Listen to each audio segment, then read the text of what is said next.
Well, about 10 days or so ago, Kim and I were at the ABC because we were being interviewed by Rachel Conn for The Spirit of Things in preparation for a broadcast that she's going to be hosting on the 22nd of December, which will include a good deal of our concert that we gave here 3 weeks ago. And she also wanted to have some discussion with Kim and I about the transcendent nature of our spiritual work, both through words and through music and through prayer and through experience most of all. And because she was going to broadcast this just before Christmas, she asked perhaps what should have been a predictable question, but for me was not, what I thought might be the particular gift for Christmas. Perhaps it was for this year, I can't quite recall. And I heard myself saying, hospitality. And this is not entirely foreign to me, because I believe that hospitality in its deepest meaning is a truly sacred virtue. And in fact, so many other qualities flow from it, including compassion and empathy and understanding and love. None of those can exist without really acknowledging what hospitality is. But I was nevertheless a little bit taken by surprise at what I said. And then in the weeks since, and particularly perhaps with the outpouring of attention that the death of Nelson Mandela has evoked for us, a man who experienced inhospitality in its most drastic forms, I felt very pleased indeed that I had said that, even though I had no opportunity to explain what on earth I might mean, and that it could mean something more than just inviting an extra person to your Christmas table, although even that would be very lovely. But of course, I also had to remind myself what it would mean, and that was very much why I chose it as our theme for this December service, for our last service of this year. And I wanted to read you 2 verses which, for me, evoke at least some of the meaning that this quite ambiguous word has. And the first of these verses comes from Rumi, and it's familiar to some of you. In fact, Karen has sung a version of this for us at a service from time to time. Come, come, and again, that same word as from Isaiah. Come, come, whoever you are, wanderer, worshipper, lover of leaving, what does it matter? Ours is not a caravan of despair. Come, even if you have broken your vows 100 times. Come, come again, come. There is in that verse a welcome that is divine. It is the message of unconditional love, that you are welcome, no matter what you have done. You need not make yourself small.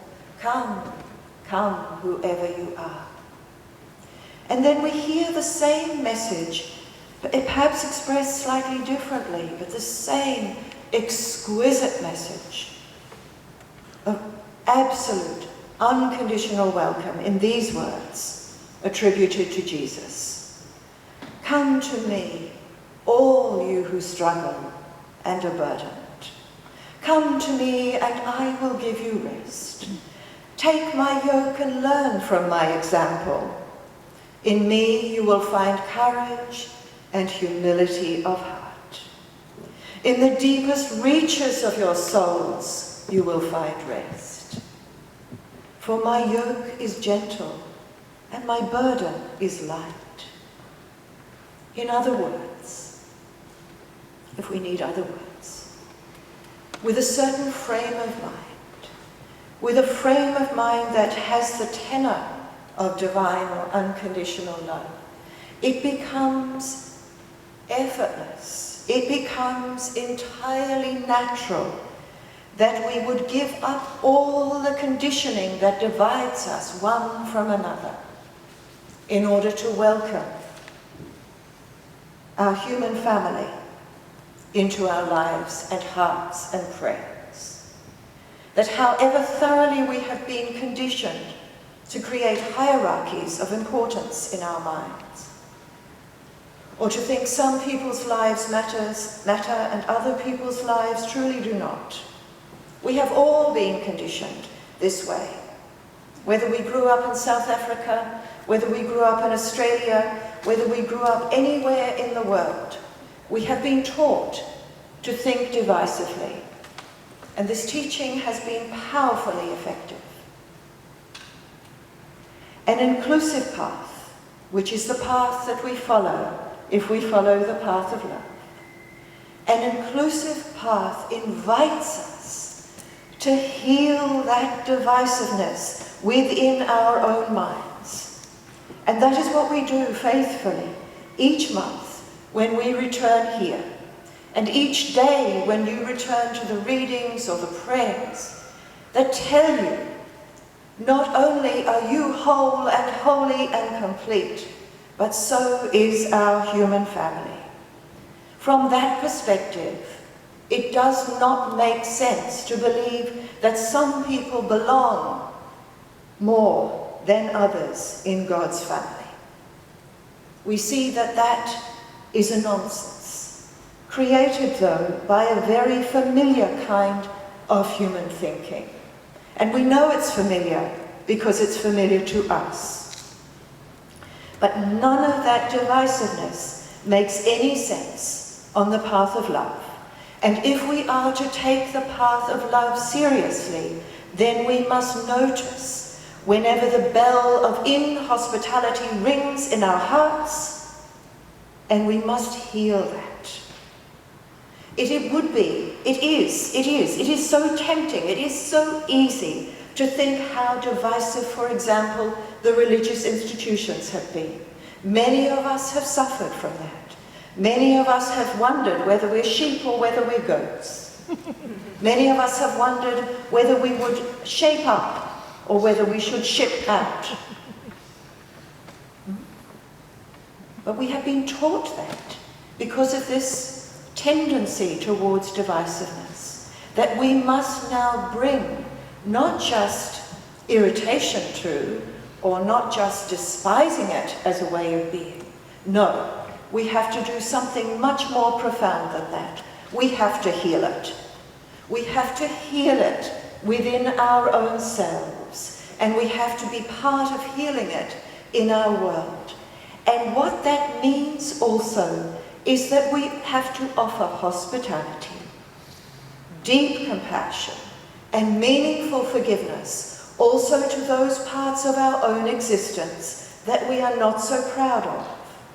Instead of pretending that it is somebody else who's behaving in this way or causing this behavior, or instead of withering in some kind of feeling of shame, on the contrary, we need to offer hospitality to those parts of ourselves that need healing and facilitate that healing.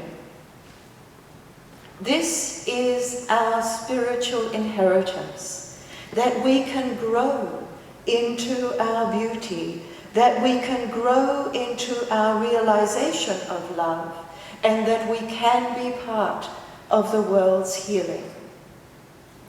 The effects on our world of climate change were called by our former Prime Minister, Kevin Rudd, the greatest moral challenge of our time.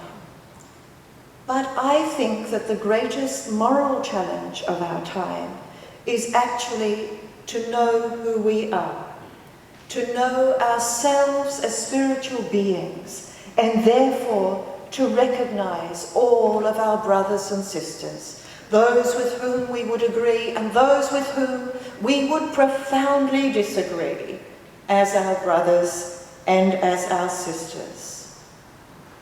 This is our most fundamental task. This is our journey of liberation. It is also our journey of happiness, because without it, we will also feel isolated in a way that is actually untrue,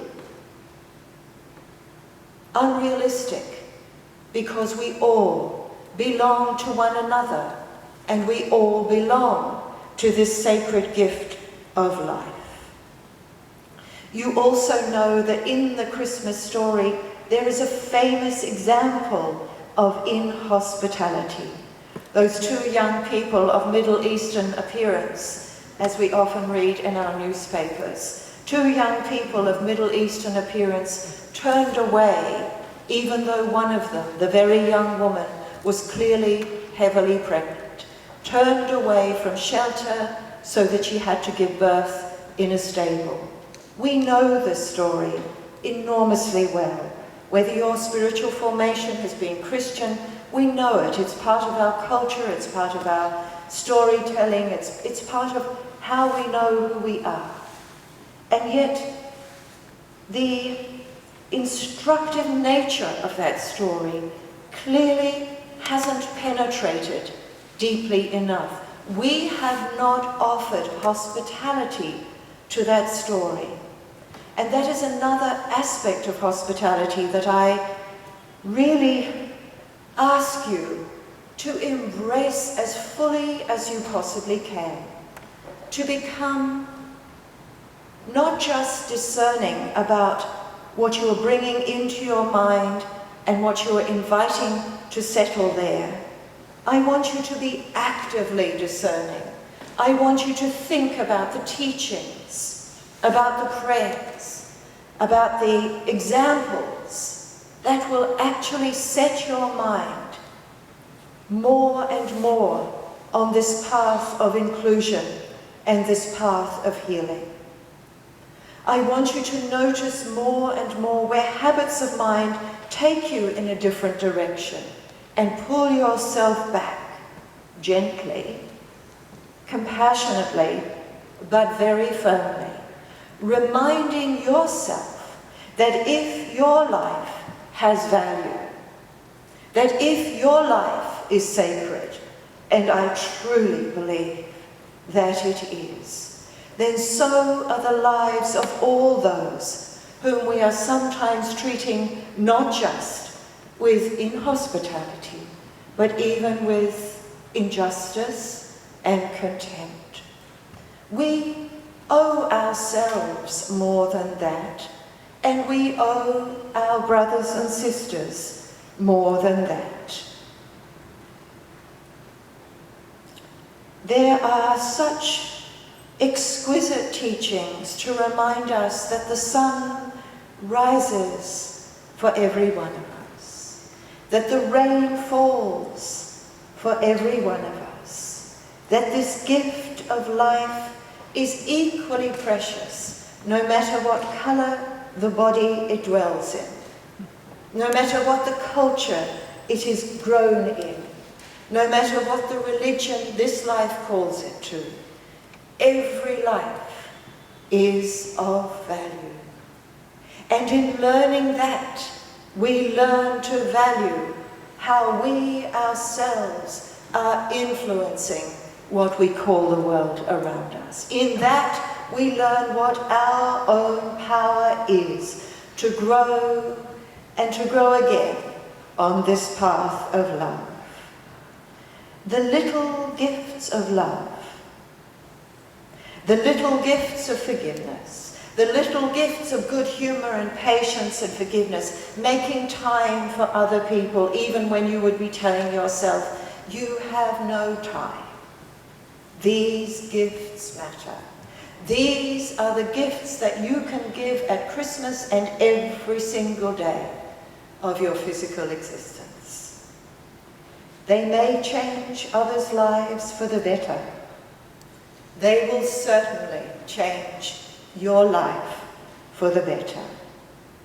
You, each one of you, and I know some of you so well, so I can say this with the fullness of my heart, you can grow in love every day to the last breath. You can grow in inspiration to the last breath. You can grow in prayer and good humour and hospitality in all its variety to the very last breath. And most of all, you can grow in passion for the gift of this human and divine experience. I'm going to leave you with some words from another poet, Ansari. Lord, give me a full heart, so that with gratitude I can empty myself. Lord, give me life, so that I can lavish it in service for the world, so that I too can grow in love and beauty. Blessed be.